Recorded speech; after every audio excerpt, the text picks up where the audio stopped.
Good morning. My name is Alex Alvarez, and I'm joined here alongside with Brian Mankapunsik.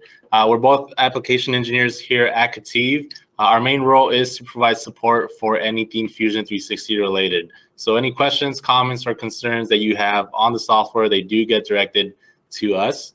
And Fusion Fridays, right? Our monthly Fusion Fridays, what is that? That's where we go over any topics such as tips and tricks, any Fusion 360 updates that might have been released, or some of the workflows that Fusion 360 has to offer, right? So for today's topic, we are going to go over static stress simulation. So why is that important? Before you manufacture your part, you want to make sure that it's going to be able to withstand whatever it's thrown at, right? Or you want to put it under its max loading scenario in order to see if it's going to be able to perform. So before actually manufacturing and then figuring out that it didn't work, static stress simulation allows you to visualize some of this where the stresses are going to occur, and you can prevent that before actually sending it out. In case you did miss the last Fusion Friday, I did go over CAM capabilities within Fusion 360. So specifically 2D toolpaths, we showed the power of integrated CAD CAM within Fusion. So once you have your model and you already have a CAM setup for it, if you were to make a change to that model, we would expect the toolpaths to change also, right, or update parametrically. And on that Fusion Friday, I go over an example of how that takes place. Finally, I did go over a challenge at the end of the Fusion Friday. We have had a couple of entries. I'm going to give it a couple more weeks just to see if we get a couple more of those, submissions or entries to the challenge. So if you want more details on that, please feel free to email us. There is a $100 reward for the winner. So you could also go on YouTube and then find our channel and just locate the video for that Fusion Friday, and then all the details are going to be at the end of that. So with that, I'll hand it over to Brian. All right, thank you, Alex. So we chose simulation for this month's presentation because we want to make sure that you guys design product right the first time. That's so the customer, if the customer to use it, they'll be safe using it. Since they're safe, it'll add credential to your brand and increase your reputation. And lastly, it'll save you money so you don't need to keep repairing or replacing the parts that if something were to happen, then you'll save money there without having to repair or replace the parts. And to add to that, you can also avoid potential warranty issues, right? So if you have a product out in the market that's constantly breaking down or that's constantly getting returned, by doing simulation prior to releasing your product, you'll figure out where the product is more prone to breaking, or if it's even prone to breaking, and fix those issues. That way you avoid any warranty issues or any people having to return your product. And I also want to mention that Fusion 360 uses a Nastran solver in its simulation workspace. For those of you who don't know, Nastran was initially made by NASA to test for its stresses and strains in the satellites and space shuttles that it sends out to orbit. So Fusion 360 uses a high-end solver in its simulation workspace. For today's topic, we'll be going over a bike suspension fork crown, which connects the steering of the bike handlebars to the suspension of the bike. So we'll go ahead and jump into the model that I have here in Fusion. And this one I got from Inventor. I got it imported from Inventor. And if I just focus on the fork crown, this is the part we'll be testing. There'll be a force, like I said earlier, applied up here, and it'll be fixed among these two tubes down here. I have my own model in Fusion 360 that I've created. And okay, so let's get to setting some constraints, putting some loads on this, and testing it. So to get to the simulation workspace, you want to go to your toolbar up here and go to simulation. And the cool thing about Fusion is that if you pause or if your mouse is idle over a certain tool, a little diagram and a little description will pop up explaining what that tool does, and it helps to guide you to pressing the next or to help you using that tool. So now, once I click simulation, there's this whole window that pops up allowing me to choose a study. If you have Fusion 360, you have access to the top 4 simulations, but if you have access to the trial version or Fusion 360 Ultimate, you have access to all 8 of them. So for now, we'll stick with static stress, and I'll hit OK. And Fusion has a left to right workflow. As you can see here at the top, you want to work from left to right like you're reading a book. It's not only that like that workflow in simulation, but it's also like that for the modeling workspace, the CAM workspace, etc. So first off, you need to know your materials, where your parts are fixed, as well as where the loads are being applied to your model. These are the most important things before even doing anything about your model is knowing these three points, because if you got that wrong, then you won't have as precise results. So we're going to go ahead and choose the next thing on the list. Since we already chose static study, we'll choose our materials now for our assembly here. And as you can see here, there are a few bodies that there's some extra bodies in here aside from these components. And these bodies I've had, they're turned off, but I need to suppress them as well. So I'm going to go ahead and hit cancel, then go to the model components here in the browser, open them in bodies, and as you can see, they're turned off. The light bulb's off, but these arrows are still on. So I'm going to go ahead and click these arrows to turn them off, to suppress them. And then I'm going to go ahead and close that tab. And now when I go to choose my material, they disappear because I'm not focused on them. So I'm okay with the tubes being aluminum 6061. However, my fork crown is not 6061. It's actually polypropylene. So there it is. And we're going to leave the safety factor as yield strength and not ultimate tensile strength, because the example I like to use is that yield strength, like when you use a spring, or if you have a metal spring and you pull it apart to a certain extent, it will deform and it won't go back to its original shape. That's passing the yield strength. And if you pull it apart really far and it breaks, that's passing the ultimate tensile strength. So we just want to see the fork crown perform under the yield strength for today. So we'll go ahead and hit OK. So now that we have our material chosen, now let's choose the constraints for this model. So that's the next one on the list here. I know that my part will be constrained based off these faces on the bottom here, because that's where the wheel will be holding it in place. You can also choose different types of constraints as well. And if you press these different axes to turn them on and off, that will release your fixed points in that direction. So if I press that, then it'll be free to move in the X direction and so forth. All right. So now next is the load. So just click on the load. We know that's being applied to this face up here because that's where the handlebar is. And you can choose different types of loads as well. And we will do 6,000 newtons of force. And you can change between the different units here. Okay. And lastly, since we have multiple components, we must use the automatic contacts here. So by clicking on this, once we hit generate, what this will do is if your components are either coincident or within 0.004 inches of each other, then the Fusion will consider it the same part, or it'll consider it all one moving part. So right now, these are 4 different parts or different components, but once I hit this, generate, then it will fix them all together. Okay, so now that I have that done, we'll do a little pre-check since the study is ready to go. And I'll go ahead and hit solve.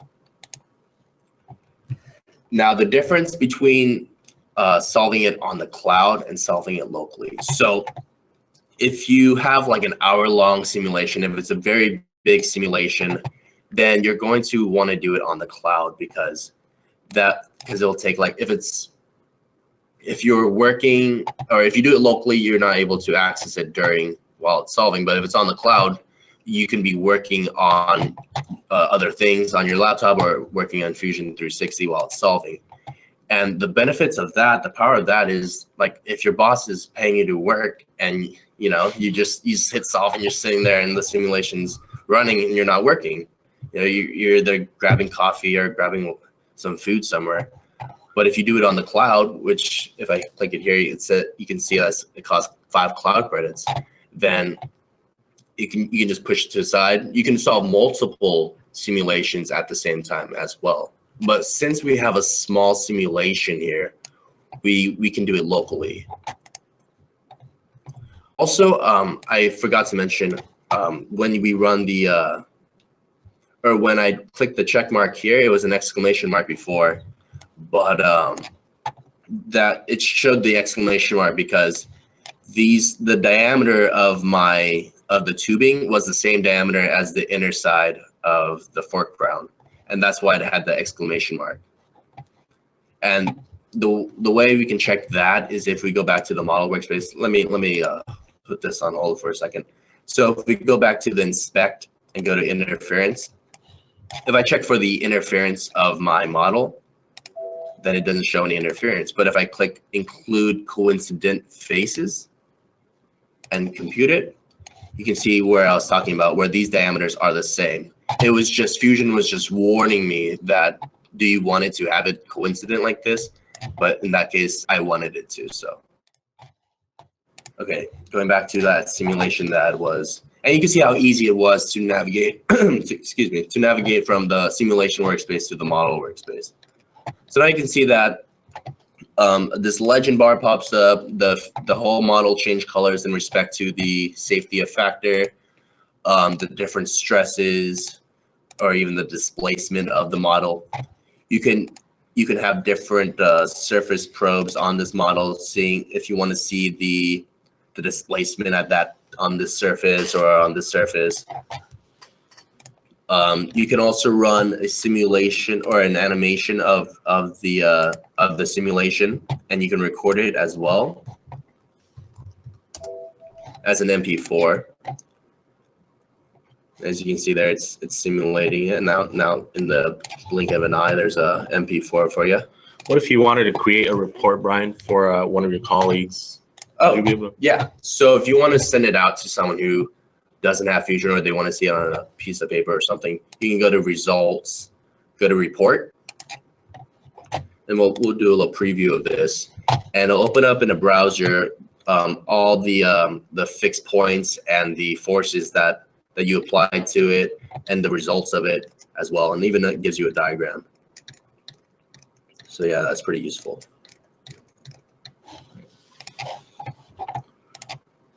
Okay, also, yeah, you can see between the different tests. You can change the different units you want to view it in as well. This one's really cool. If you want to see like where it displaces the most, you can drag this arrow up and it shows you. A better one to view that in is, let's see, safety factor. If I lower that, you can see where it's most vulnerable, this part is, as opposed to just the probes. Because you can see that it's also vulnerable here as well, but this is only pointing at the most vulnerable spot. So I want to talk a little bit more about safety factor. So when you have a safety factor, for those of you who don't know, if you have a safety factor of under 1, then your part does not pass the factor of safety, which means that it doesn't pass the yield strength. So going back to the example of the springs, if you apply that 6,000 newtons of force to this part, it will deform, unfortunately, since it's not at 1.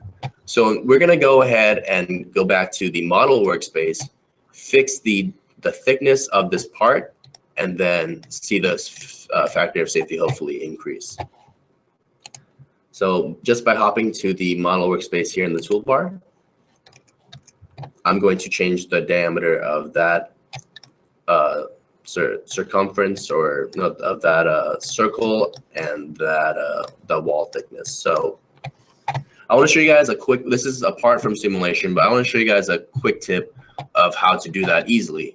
So normally you can just go into the sketch and change it manually like that, right? But there's another way to do it without going into the sketch. That's if you go to modify, change parameters, and now you can create variables to control the diameter and the wall thickness. So I'm going to create a variable called circle diameter. I'll make it 35 millimeters, as well as another variable called wall thickness. I'll make that 35 as well.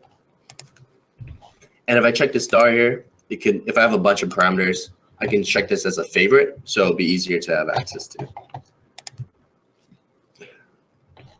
So now we can go back into the sketch. You only need to do this once.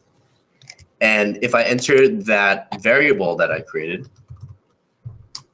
for example, circle diameter, it references from the parameters that I've touched earlier. So if I hit the other variable, wall thickness, hit enter, then it referenced it as well. And then when I hit stop sketch, you can see that everything updates. So I don't need to do a new extrusion, a new fillet for all these corners and stuff. Everything updated on its own. So another way to get to this tool quicker, see now I can edit the millimeters from this window, is you can go to modify, go to the tool that you, this works for any tool, go to the tool that you want to pin to your toolbar and go to add tool toolbar by hitting this arrow. So now if I want to change that diameter, I can just go to that, go click here and it'll pop up for me. Okay, back to simulation. So I fixed the thickness of the crown. So let's go back to the simulation workspace. Now you see an exclamation mark up here saying it's out of date. That's because this is based off the old model. So I'm going to right click it and hit clone study. So it'll have all the same materials, same constraints, same loads and contacts as the first. So this ties into the integration that Alex was talking about earlier that Fusion has. Right, really powerful tool where you don't have to create a new setup for that or fix your your constraints. Fusion 360 handles that for you. Exactly. So yeah, now I can just hit solve and it'll do everything like it did in the first study except with a bigger thickness.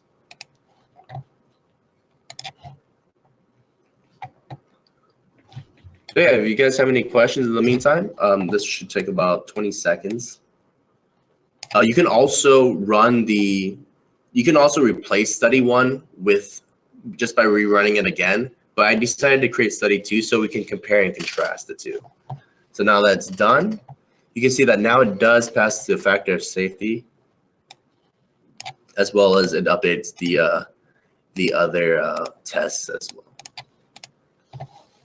So now that we have 2 studies, we can compare the two, like I said, by going back to the workspace. Now a compare option appears. So we're going to go ahead and click on that. And we want to compare the first study to the second study. So as you see, as I rotate one screen, the other one rotates as well because I have this synchronized tool on. And it helps you to really see or compare and contrast how the design that you did improved or it didn't improve, And you can also compare different features like the stresses of these two. So now that you have that result, let's go back to the simulation workspace. Let's make these results even more accurate. So Nastran solver uses these things called tetrahedrals. I'll show you guys that by going to the mesh view and display here. And these tetrahedrals are these little triangle things that help to compute all of the stresses and strains that you saw earlier. And these, the more tetrahedrals you have, the more precise your results are going to be. And now I'll show you guys how to make even more of these things. So once you have a study that you're comfortable with, we can go to manage, go to settings, and you can go to mesh, and you can reduce the number or the percentage of these tetrahedrals. Once you hit OK, and then you hit generate mesh, you can see that there are more. I'm going to go ahead and do that for you guys. I'm going to go ahead and lower that to about 3%. And I'm going to generate mesh. I'm not going to solve it yet. I just want to show you guys what it looks like. Essentially, you're just refining the mesh, right? It's not going to be a more huge, nodes. yeah, exactly. It's not going to be a huge difference. I don't know if you guys can tell, but there are more tetrahedrals here than there were before. So it wasn't a huge difference, but it does add those tetrahedrals to it. And one more thing in terms of being accurate is, and this one's really important, is to do an adaptive mesh refinement. So you can find that at the same location, except I'm going to bring this back to 10% in order to run this adaptive mesh refinement. And what this does, by turning it on high, I'm going to go ahead and run it while I explain this. So what this does is it runs multiple iterations of the simulation. So if it gets like 30 megapascals on the first iteration, and then it runs it again and it gets 35 megapascals, then the next time it runs it again, it gets 33 megapascals, and then next time it runs 33.3 megapascals, it'll start to converge to a certain point. It'll give you a convergence plot. The higher of a refinement that you do run, the better of a result you're going to get. And once it finishes loading here, I can show you guys what that looks like. It also, especially at the critical points, it adds more of these tetrahedrals at those points. So that's very important. So yeah, I recommend running these adaptive mesh refinements once you get a simulation that you're comfortable with or that you're happy with.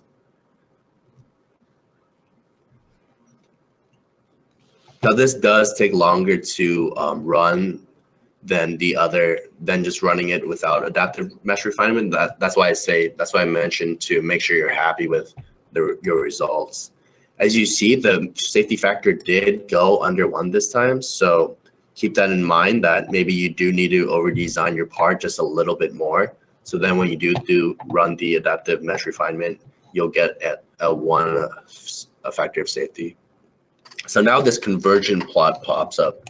So if you click on that, you can see that it does converge to a certain point, but it does like trail off here at the end there. But what you normally would see is it converges to a particular point. An example here I have in the PowerPoint.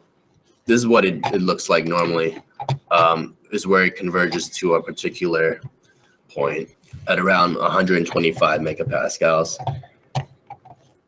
So yeah, I recommend running this and to get a more precise result.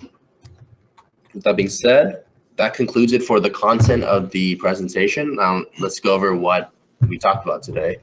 So keep in mind that Fusion has a left to right workflow, and not only in the simulation workspace, but in the other workspaces as well. You can edit the dimensions of your part through the parametric modeling or the parameters window without having to go into your sketch. And you can have more accurate results using adaptive mesh refinement, that tool I showed you guys at the end there, which adds more of those tetrahedrals to help you out with the calculations. So we have a Fusion 360 meetup May 23rd at 6 p.m. here in the office. Pretty much the way we're going to lay this out is the first 45 minutes of the meetup is going to be regarding CAM. So we're going to be, simulating a part. We could either start it from scratch or do a part that's already been machined. That way we have a finished product. But we want to kind of show the process that someone would take to machine that part. And then after that, Brian would jump over to the 3D printing. Yeah, right? we will be doing a lampshade where we will be 3D printing with our in-house 3D printer, and we'll show you guys how to go from the design of the model all the way to the pre-processing part of the 3D printing. So we'll show you all the way from start to finish, and it'll be a hands-on experience for both CAM and 3D printing. And the cool thing about the lampshade is that you're able to go to IKEA and buy a light bulb, and then actually use that lampshade to put it around that light bulb. It's also a great opportunity to come to this event to network, and there'll be free food and drinks. and you can just meet other people, other locals who are using Fusion 360, and maybe learn something from them or teach them something, right. And bring our community closer together. Absolutely. All right, so now we're going to open the floor for any questions Can we see this? that might come up. And here's our contact information. So please email us or contact us if you guys have any questions regarding Fusion or anything you want to talk about. And then Charlie Westcott asks, does your software offer CFD? Yeah, no, it doesn't. As of right now, Fusion 360 does not come with computational fluid dynamics. But if we go back to the different types of study, there are these studies that you can choose from. If you have Ultimate or the trial version, you have access to those bottom four as well. It is on the roadmap for the future though. So if you check the Fusion 360 page from Autodesk, it'll show you you can see the roadmap there of what's upcoming in Fusion, such as sheet metal and the easy editability features of Fusion in browser. Right. The Project Leopard, there you go. Right. And just to reiterate, the simulation on the cloud versus locally, if you do decide to go solve it through the cloud, you won't be using your computer's processing speed, right? You'll be using the power of the cloud to solve that analysis. All right, I think that's it for the questions today. I don't think there's any more coming in. So thank you guys for attending. We look forward to seeing you guys at the next Fusion Friday, and especially the Fusion Friday or the Fusion Meetup, May 23rd at 6 p.m. here in the office. In our office, yeah. And we'll Alex and I will both be there along with a few other KETIV colleagues. So thanks again for watching. Thank you guys.